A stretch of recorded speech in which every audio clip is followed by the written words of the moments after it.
Olá, muito bom dia.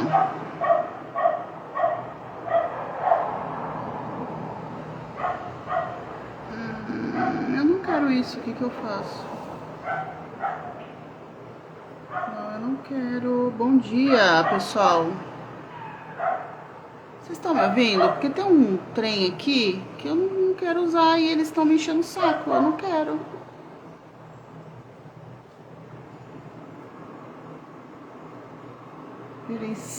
Gente, qual que é o problema?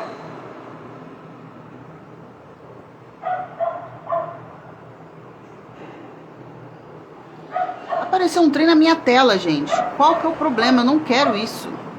Vocês estão me ouvindo? Tá todo mundo... Peraí que eu vou sair e vou entrar.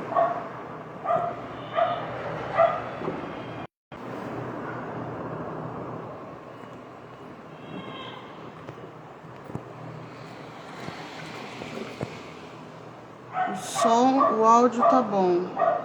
Então vocês estão me ouvindo de boa? Porque tem uma mensagem na minha tela, eu não consigo tirar, eu não consigo resolver.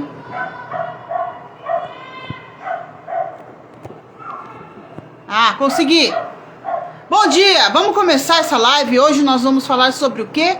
Religiosidade e autoconhecimento, e o tema central hoje é medo. Ficamos fora sábado passado? Ficamos fora, porque eu estava me preparando para uma cirurgia. Estamos aqui de joelho costurado, batom na boca e seguindo para uma vida plena e analisada. Violeta, o que tem a ver uma coisa com a outra? Bom dia, Fernanda. Bom dia, Mafê. O que tem a ver religiosidade com autoconhecimento e com medo? Como que nós vamos costurar esses três assuntos hoje? Gente, tudo a ver. Por quê? Às vezes as pessoas elas vêm aqui e me confundem, acham que eu estou falando de espiritualidade.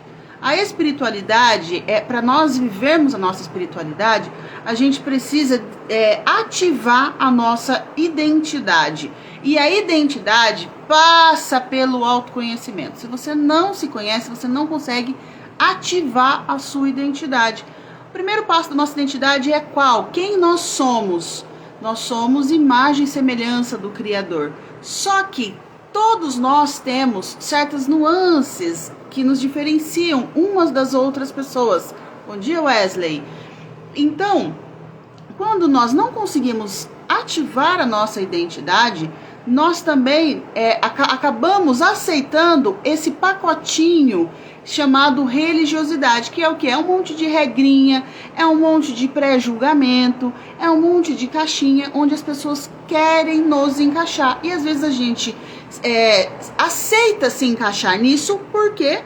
Porque nós não temos a nossa identidade ativada, nós não conhecemos quem nós somos. A identidade é tão importante para nós que o próprio Cristo, depois de ser batizado, quando ele foi impelido pelo Espírito Santo para ir para o deserto, a Bíblia diz que o Espírito Santo levou ele para o deserto para ele ser tentado. E quando ele foi tentado, qual que foi a primeira tentação de Jesus? Transformar as pedras em pães? Não!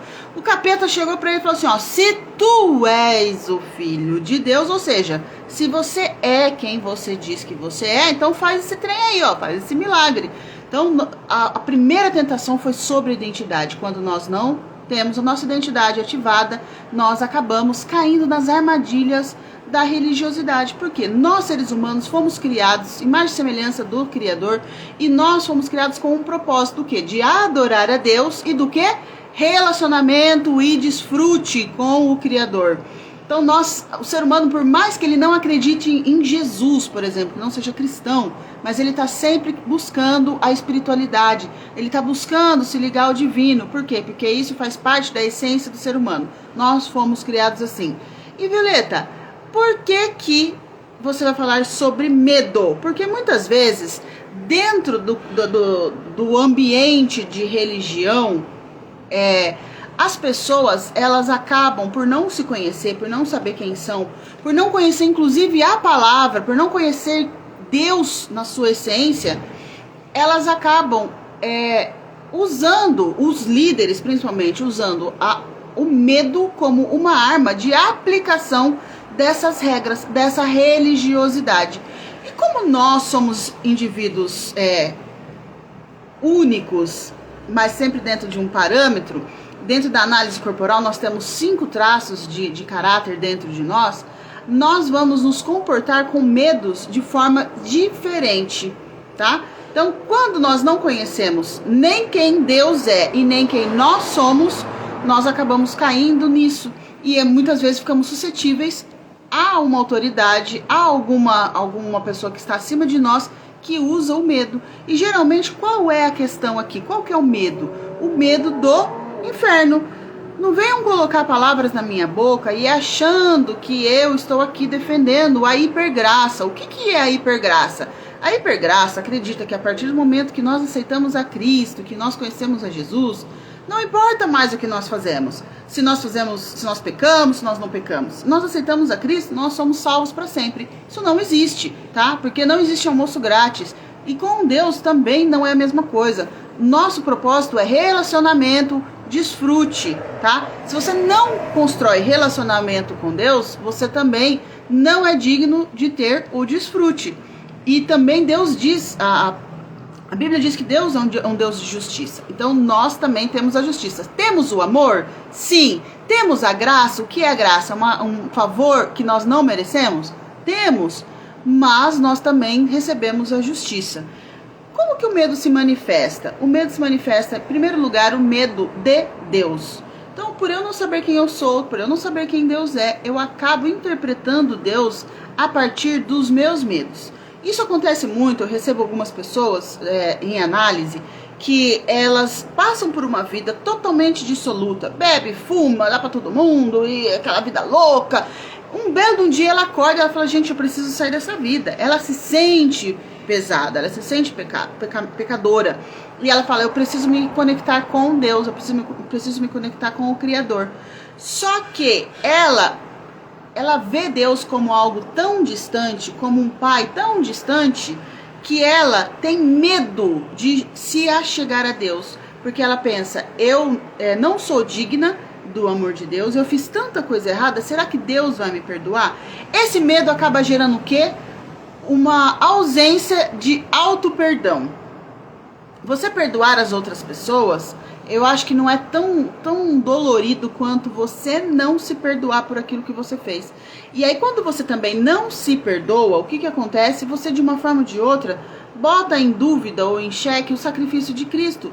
Porque se ele já disse que morreu na cruz do Calvário, que ele derramou todo o seu sangue para perdoar os nossos pecados, por que eu tenho medo de estar tão suja e tão pecaminosa a ponto de que Deus não vá me amar, que ele não vá me proteger? Olha como que o medo, ele acaba gerando outros sentimentos que nos afastam de Deus, ou que nos levam a ter um relacionamento doentio com Deus. Como? Um relacionamento de distância, onde Deus é algo tão supremo, ele é tão longe, ele é tão distante, ele é tão poderoso, que ele só está ali para me punir.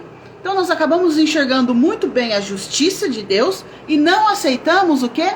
O benefício de Deus. Tem um pastor, uma vez eu estava escutando uma pregação, ele era um cantor famoso aí, todo tatuado, e ele falou uma frase, essa frase marcou muito a minha vida, que as pessoas, nós estamos muito dispostos a receber a justiça de Deus e pouco dispostos, eu estou parafraseando o que ele falou, tá? Pouco dispostos a entender a graça, tá? E isso se dá no quê? No medo. Um outro exemplo é quando cada pessoa, ela tem uma forma de funcionamento. Umas pessoas são mais introspectivas, outras são mais dramáticas, choronas, são mais sensíveis. Outras têm vamos dizer assim, um poder de sedução e de persuasão maior. Um dos problemas é quando a pessoa ela tem todas essas habilidades que são para serem usadas na vida. E ela acaba querendo abafar essas características por medo de estar desagradando a Deus. Isso é assim, disparado. Pessoal rígido, tem energia sexual alta. Geralmente a sexualidade, ela, é o pecado número 1. Aí a galera grita esse pecado, porque eu não posso fazer sexo, eu não posso adulterar, eu não posso viver em homossexualidade, blá blá blá. Então é muito evidente isso. E muitas vezes a pessoa, ela interpreta essa energia sexual. O que é energia sexual? O rígido, ele anda pela rua, ele anda no meio das pessoas e ele atrai olhares. E não é só uma questão de atrair de uma forma erótica.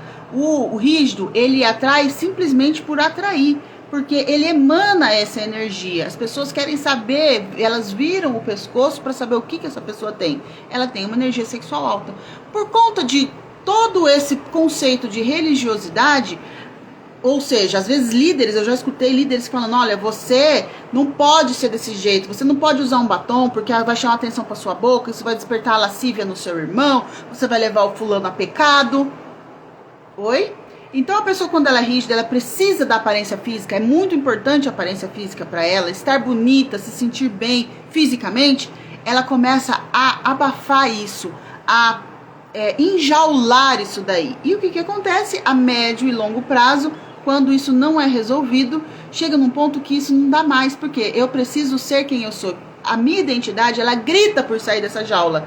E aí eu tô num dilema onde eu tenho medo de Deus, porque se eu for quem eu sou, Deus vai me condenar, Deus não vai me amar, Deus não vai me aceitar. É o medo de ser rejeitado por Deus. Medo de ser rejeitado pelo pastor, pelo líder, pelas pessoas da igreja. O que as pessoas vão dizer? Então, eu não vivo quem eu sou.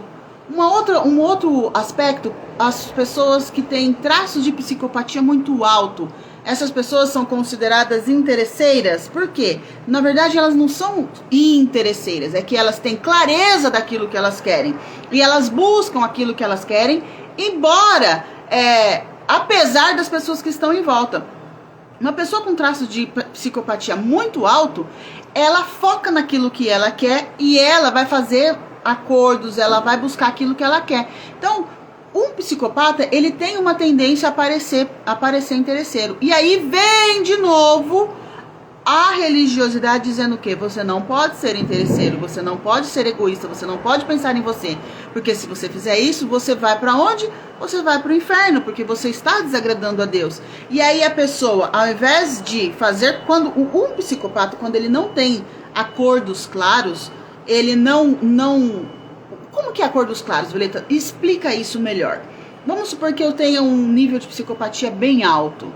Quando eu presto um favor para alguém, provavelmente eu vou querer uma contraprestação desse favor. Só que o psicopata, ele admite que ele quer. Ele fala assim, eu tô fazendo isso para você, mas eu quero que você também faça isso para mim.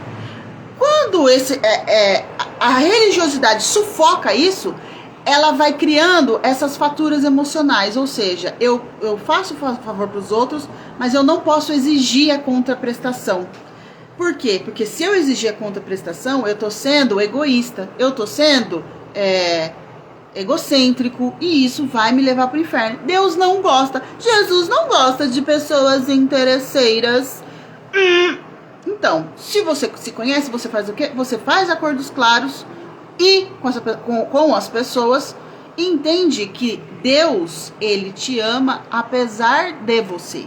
Porque nós aceitamos a Cristo e Cristo traz para nós a graça da salvação.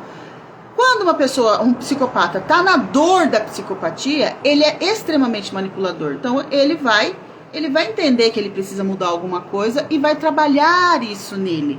Mas sem o medo do julgamento de Deus, o medo de ir para o inferno, o medo de estar desagradando. Aí a pessoa, quando ela se livra desse medo, ela também tem habilidade e habilitação para pegar a Bíblia, ler o que está escrito ali e interpretar de forma que ela consiga vencer esse medo, se tornar uma pessoa melhor. Inclusive, você que é crente, o que o mundo espera dos crentes e dos evangélicos? Que nós sejamos pessoas melhores do que todas as outras em volta do mundo. Tanto é que quando um crente faz uma cagada, o que o povo fala? Ah lá, tá vendo? Ó, depois diz que é crente. Se você é fofoqueiro, você é fofoqueira, a vizinha, ela fala da vida de todo mundo, ela tem a língua desse tamanho. Mas já existe um pressuposto que nós, cristãos, por termos contato com o Criador, com a Bíblia, com a Palavra de Deus, que nós temos que ser alguém melhor. E as pessoas estão sempre nos julgando. E sim, nós podemos pegar a Bíblia, ler, entender os princípios e sermos uma pessoa melhor. Inclusive a Bíblia diz que nós devemos buscar a estatura de varão perfeito, que está onde? Na Bíblia. Quem que é o varão perfeito? Cristo. Cristo é o nosso modelo. Não é o pastor, não é o nosso líder, não é o irmãozinho, não é ninguém. Às vezes nós admiramos as pessoas, porque as pessoas que estão ao nosso redor, nós temos essas pessoas para nós modelarmos essas pessoas. Tanto na vida financeira, no trabalho, no profissional, no emocional e no espiritual. Quem não gostaria de ser igual ao, fala um nome aí, de um bambambam dentro da espiritualidade? Gostaríamos. Essas pessoas são para nós modelarmos, mas o exemplo perfeito, quem é? É Cristo. E muitas vezes nós temos, por não nos conhecermos, por não termos a nossa identidade ativada, nós fazemos o quê? Vivemos embaixo do medo. Outra coisa que acontece é a pessoa, aliás, acho que eu já até falei isso, a pessoa ela se converte e ela tá sempre com medo. Eu preciso ir pra igreja todos os dias, eu preciso fazer isso, eu preciso sofrer, eu preciso pagar, ela precisa sofrer. Se ela não sofrer, ela sente que ela não é digna do amor de Deus. Por quê? Medo de que se a vida dela for muito boa, talvez eu esteja fazendo tudo errado, talvez Deus ele esteja longe de mim. Tem pessoas que vivem dessa forma. Se elas não estão oprimidas, se elas não estão subjugadas, elas entendem dentro delas que a vida não está certa, porque a vida é baseada em sofrimento. E muitas vezes eu vejo muita gente pregando isso, que a vida do crente é uma batalha e é um sofrimento. Não precisa ser assim. Aliás, a Bíblia não diz isso. A Bíblia diz que se nós quisermos e ouvirmos e obedecermos a palavra, nós comeremos o melhor dessa terra. Então por que você come mal? Que o nosso Deus é o Deus dono do ouro e da prata. Por que você é pobre? Que Jesus levou sobre si na cruz do Calvário todas as nossas enfermidades, e o castigo que nos traz a paz estava sobre ele. Então por que você está aí ansioso, depressivo, sem paz, sem saúde no corpo? Que a Bíblia diz que Cristo, ele se fez maldito no nosso lugar. Então por que você continua querendo estar maldito? Muitas vezes por quê? Por conta do medo. Medo de não ser adequado, medo de não estar pagando de forma correta todos esses pecados que eu cometi, sendo que Cristo foi quem morreu na cruz para pagar os nossos pecados. E qual que é o nosso papel? O nosso papel é desfrute e relacionamento. Na verdade é relacionamento primeiro e depois desfrute. Então, vamos perder esse medo de se relacionar com Deus como um pai. É claro que muitas vezes nós acabamos espelhando o nosso pai terrestre em Deus. Por quê? Nosso pai, ele foi omisso. Às vezes o seu pai, ele foi ausente, ou ele foi inexistente, ele foi violento, ele foi um bêbado, ele foi um canalha. Como diz o português do mundo, ele foi um filho da puta com você. E muitas vezes a pessoa, quando ela se converte, ela leva esse conceito para Deus também. Ela espelha esse pai terreno em Deus. No Deus Todo-Poderoso. Aquele que pode fazer tudo por nós. E quando é que nós nos livramos disso? Quando nós entendemos quem nós somos. Em primeiro lugar, imagem e semelhança do Criador. Segundo, aceitamos a Cristo. Cristo nos deu o direito de sermos chamados filhos de Deus.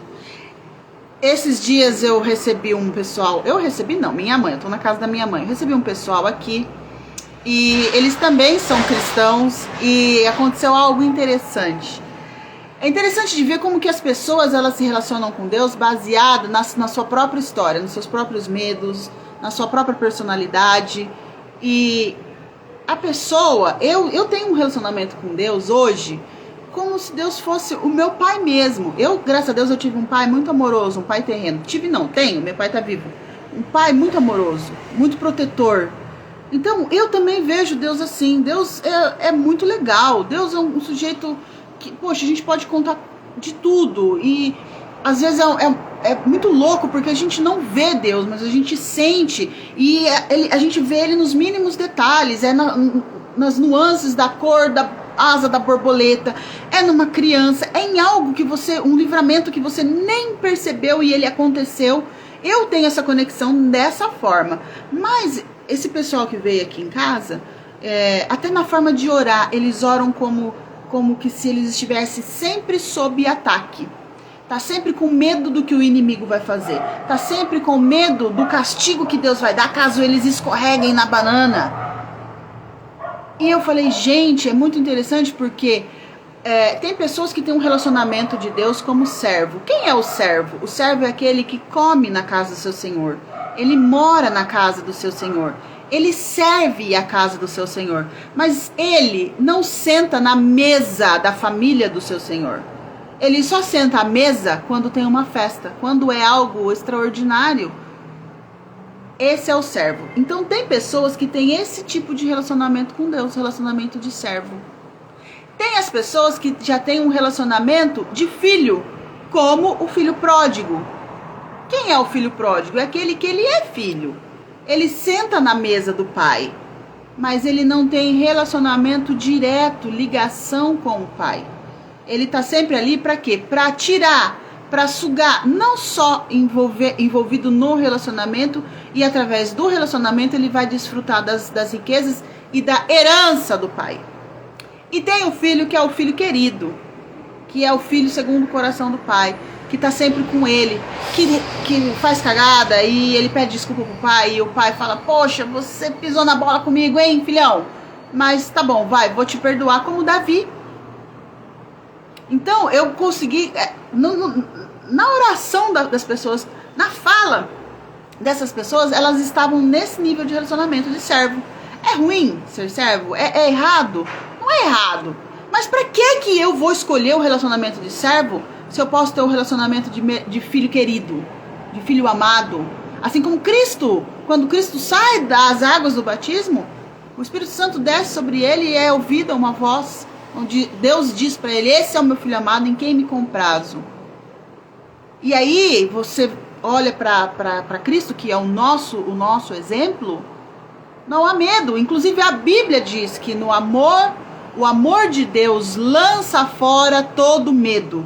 Medo de prosperar, medo de ter relacionamentos saudáveis, medo de falar e ser ouvido, de ser seguido, medo de ter uma vida sexual maravilhosa, ter orgasmos. Tem gente que tem medo, porque, meu Deus, se eu tiver isso, imagina, prazer sexual é pecado. 2022, eu escuto essas besteiras nos meus atendimentos. A pessoa ela tem medo de ser quem ela é. E sabe quem que ela culpa? Deus. Ela culpa Deus, por quê? Eu não posso ser desse jeito, eu não posso colocar isso pra fora, porque Deus vai me condenar. Sendo que Deus não falou nada disso pra ela.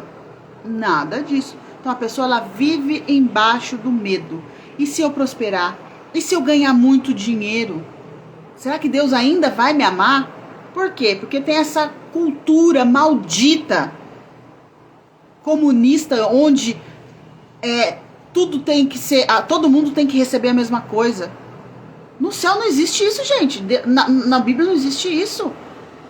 Embora Deus, Jesus, a salvação seja para todos, mas o galardão ele é diferente. O que é o galardão? É a recompensa. E a recompensa vem através do quê? Daquilo que você faz, através do seu relacionamento. Então, a reflexão sobre autoconhecimento e religiosidade era essa de hoje. E sobre o medo. Será que você não tá aí querendo desenrolar? Às vezes a pessoa ela chega pra mim e ela fala, Violeta, eu tenho uma sensação de que Deus é distante, ou de que a minha vida espiritual não anda, porque ela acha que pra ela ter um relacionamento com Deus ela precisa sofrer, porque ela tá sempre sob o medo. E cada pessoa, ela vai sentir o medo de uma forma diferente. Os esquizoides, eles sentem o medo do quê?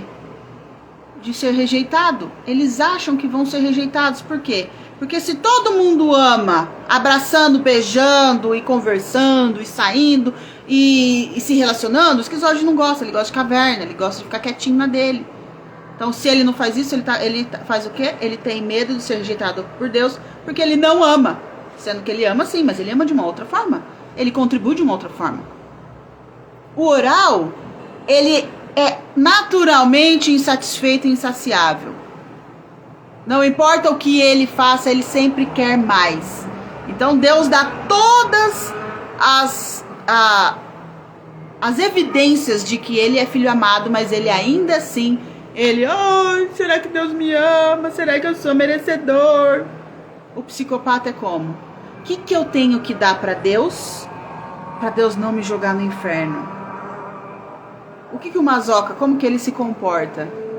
O masoca, ele quer trabalhar, criar processo, e tá dia e noite, manhã e tarde e noite, fazendo alguma coisa, porque se eu não fizer nada, Deus não vai me amar. Ele tem medo de descansar, ele tem medo de usufruir das benesses, de usufruir do desfrute do Pai, porque eu preciso trabalhar, é que nem Marta e Maria. E o rígido? O rígido, ele tem medo da energia que ele tem de atração das pessoas, porque eu tô despertando alguma coisa no coração das outras pessoas, ou nos olhos, a lascívia, ou eu tenho medo de me conectar com o prazer. O rígido, ele necessita disso, ele precisa disso. Então ele faz o que? Ele ferra o relacionamento dele a dois, ele ferra a vida sexual dele e atribui isso a quem? A Deus. Não, eu faço isso porque, né, eu tenho que matar a minha carne. Eu não venho colocar a palavra na minha boca, não estou falando que você tem que ser relapso, dissoluto. Mas dentro de um relacionamento normal, sadio, de um casamento bom, vai viver sua sexualidade linda. Então era isso. Um beijo pra vocês. Eu encontro vocês na segunda-feira às 9 horas na nossa live. Nós temos uma live em atraso ainda, né? Sobre masoca e oral. E se você quer entender como você funciona, se você quer saber como que a sua cabeça funciona, como que o seu corpo mostra pra você como que você funciona, quer passar por uma análise. Hoje o meu processo de análise, eu não vendo mais a análise sozinha, porque ela não traz o resultado que eu fico feliz, eu fico satisfeita.